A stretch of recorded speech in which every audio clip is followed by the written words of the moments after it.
ভুলু, তুই আজকে বলবি নাকি ক্যামেরার সামনে এসে দাঁড়িয়েছিস? নমস্কার বন্ধুরা, দিশানের রান্নাঘরে সবাইকে স্বাগত। আশা করছি আপনারা সকলেই ভালো আছেন।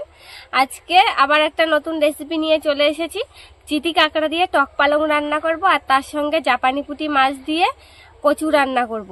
কচু তুলে নেব, শোলা কচু রান্না করব। সেই জন্য কচু আর টক পালং একসঙ্গেই তুলে নিয়ে যাব। বাগানে চলে এসেছি। দেখো মা, এই গাছে কটা কচু হয়েছে, বড় কচু হয়েছে কিনা দেখো। এই কচুটা বড় হবে, দেখি এই গাছটায় কত কচু হয়েছে। কেন কচু ভেঙে গেল তো। ও বাবা, কচুটা তুলে নিতে হবে। দেখুন কচুটা ভেঙেই গেছে। কোদাল দিয়ে তুলে নেবো কচুটা। কত বড় কচু, সুন্দর কচুটা।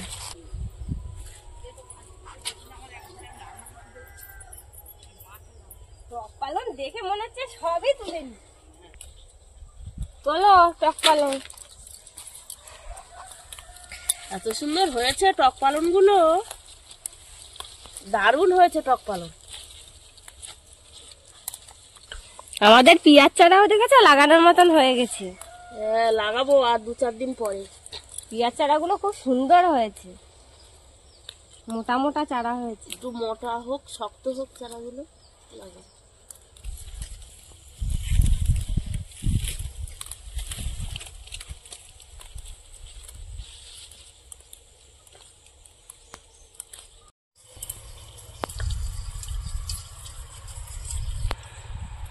টক পালং কচু সব তুলে নিয়ে চলে এসেছি। এবার কেটে নেব। ওই যে জাপানি পুঁটি মাছ আর এই যে চিতি কাঁকড়া সবকিছু একসঙ্গে কেটে নেব। আমি এই কচুগুলো কাটছি, আর আমি ততক্ষণে টক পালং গুলো বেছে নিই। হাত দিয়ে টক পালং কেটে নিচ্ছি। পাতাগুলো একটু দেখে নিচ্ছি ভালো করে। এবার কচুটা কেটে নেব।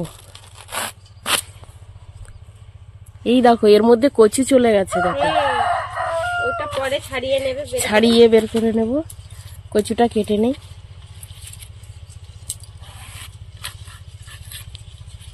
কচুটা দারুণ কচু, বুঝলে, কচকচ করছে কচু, ভালো সেদ্ধ হবে। মরমর করে শব্দ হচ্ছে।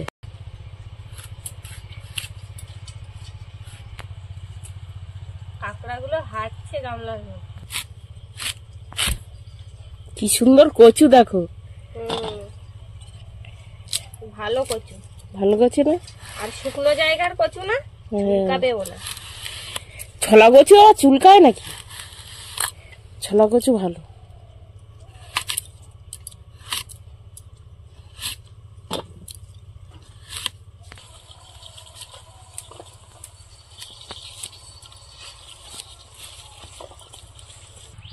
কচু কেটে নিয়েছি, এবার কাঁকড়া আর মাছটা কেটে নেবো।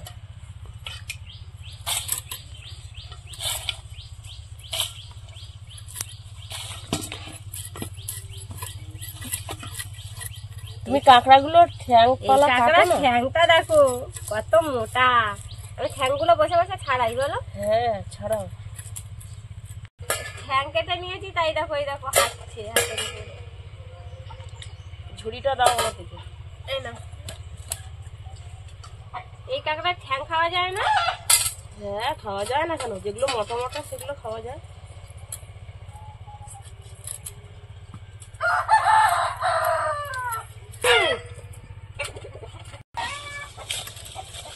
ভয় লাগছে যে কামড়ায় নাকি। সবজি কেটে ধুয়ে নিয়ে চলে এসেছি। উনুনটা জ্বলতে জ্বলতে আমি মাছে লবণ হলুদ মাখিয়ে নেবো।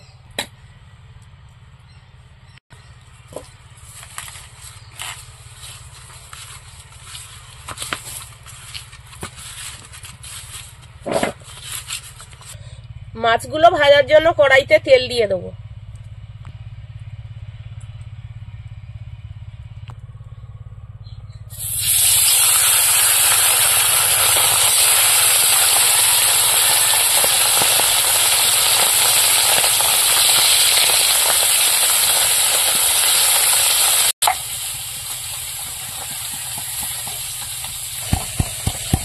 কচুর তরকারির জন্য আমি রসুন থেতো করে নিই। মাছের এক সাইড হয়ে গেছে, এবার মাছগুলো উল্টে দেবো।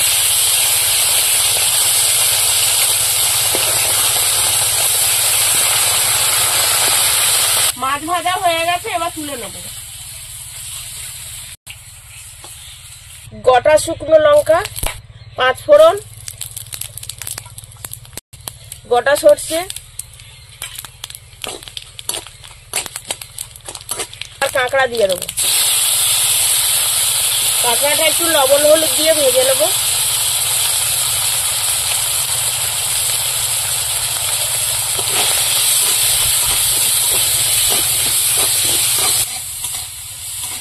কাঁকড়াটা ভাজা হয়ে গেছে, এবার টক পালনগুলো দিয়ে দেবো।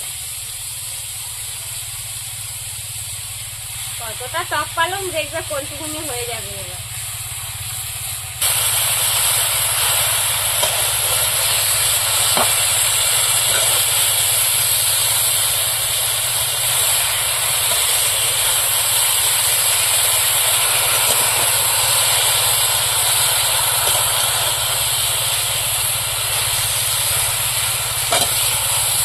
শাকটা একটু উল্টে নিলাম, কাঁকড়াগুলো তলায় রয়েছে, একটু উল্টে পাল্টে নিলাম।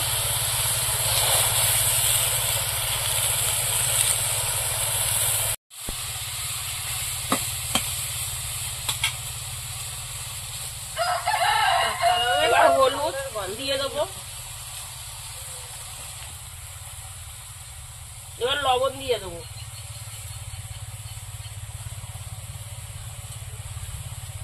এবার ঢাকা দিয়ে রাখবো, স্বাদটা কমে যাবে একদম।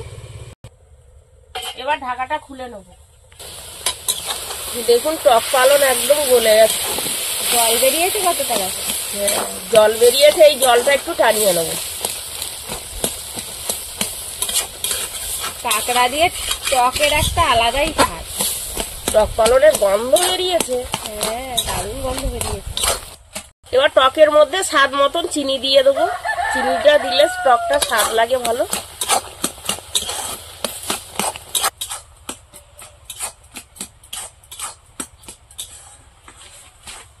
পালনের রান্না হয়ে গেছে, এবার নামিয়ে নেব।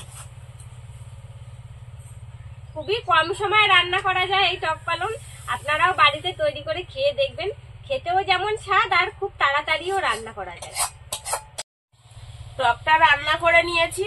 কচু রান্না করার জন্য উনুনে গরম জল বসিয়ে দিয়েছিলাম, জলটা গরম হয়ে গেছে, এবার নামিয়ে নেব। একদম ফুটন্ত জল, টক বোগানো জল। এবার তরকারিটা বসাবো। তরকারি বসানোর আগে শুকনো লঙ্কা জিরেটা ভেজে নেব। এবার লঙ্কা দিয়ে দেবো, লঙ্কাটা ভেজে নেব। লঙ্কাটা প্রায় ভাজা হয়ে গেছে, এবার জিরে দিয়ে দেবো। তরকারিতে যেমন লাগবে সেই পরিমাণে জিরে দিয়ে দেবো।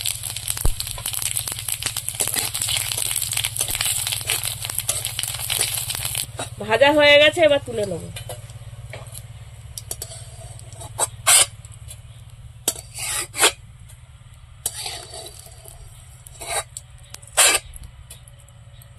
তরকারি বসানোর জন্য কড়াইতে তেল দিয়ে দেবো। পেঁয়াজ কুচি দিয়ে দেবো।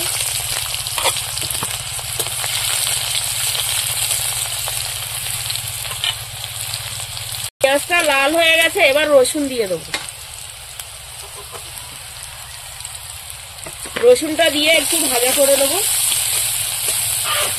এবার কচু দিয়ে দেবো।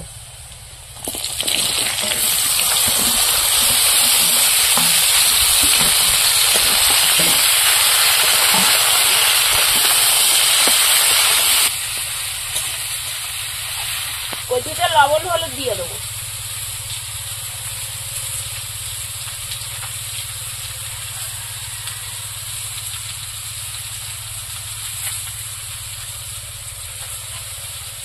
এবার কচু ভালো করে কষিয়ে দেবো।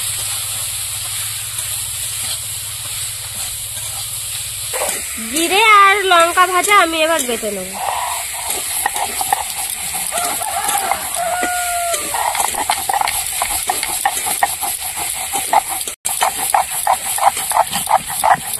প্রায় কষানো হয়ে গেছে, এবার লঙ্কা গুঁড়ো দিয়ে আর একটু কষিয়ে নেবো।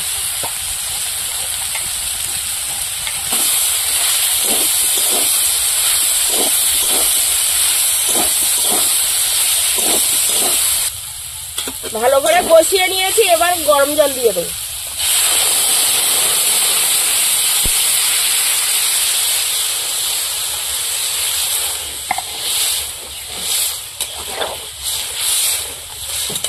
এবার ভেজে রাখা মাছগুলো দিয়ে দেবো।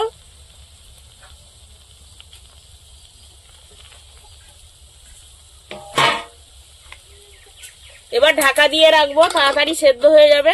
তরকারিটা ভালো করে ফুটিয়ে নেবো। বন্ধুরা, এরকম আরো নতুন নতুন রেসিপি দেখতে আমাদের চ্যানেলটিকে সাবস্ক্রাইব করবেন আর অবশ্যই পাশে থাকা বেল আইকনটি প্রেস করবেন, তাহলে আমরা নতুন কোনো ভিডিও আপলোড করলে নোটিফিকেশন আপনাদের কাছে পৌঁছে যাবে।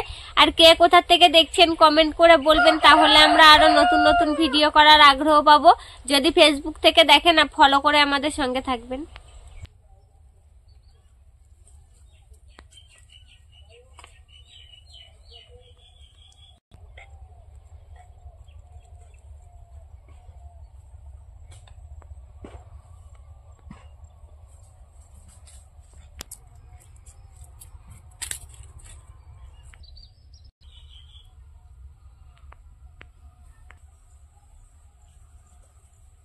তরকারি ঢাকাটা খুলে নেব।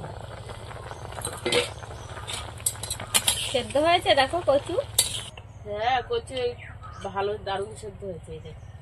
এই বাটাটা দেবো এবার। হ্যাঁ, বাটাটা এবার দেবো।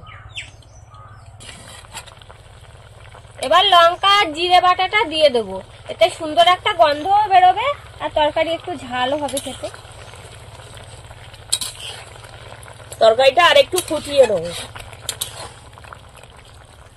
দুই একটা কচু গলিয়ে দেবো, দিলে ঝোলটা ঘন হয়ে যাবে। দারুণ সেদ্ধ হয়েছে কচুগুলো, কচুটা খুব সুন্দর ছিল তো। তরকারি হয়ে গেছে, এবার নামিয়ে নেবো। আপনারাও বাড়িতে তৈরি করে খেয়ে দেখবেন, দারুণ লাগবে খেতে। আমাদের আজকের ভিডিওটা শেষ পর্যন্ত দেখার জন্য ধন্যবাদ। ভালো লাগলে লাইক কমেন্ট শেয়ার করবেন। আবার ফিরে আসবো নতুন একটা রেসিপি নিয়ে। সবাই ভালো থাকবেন।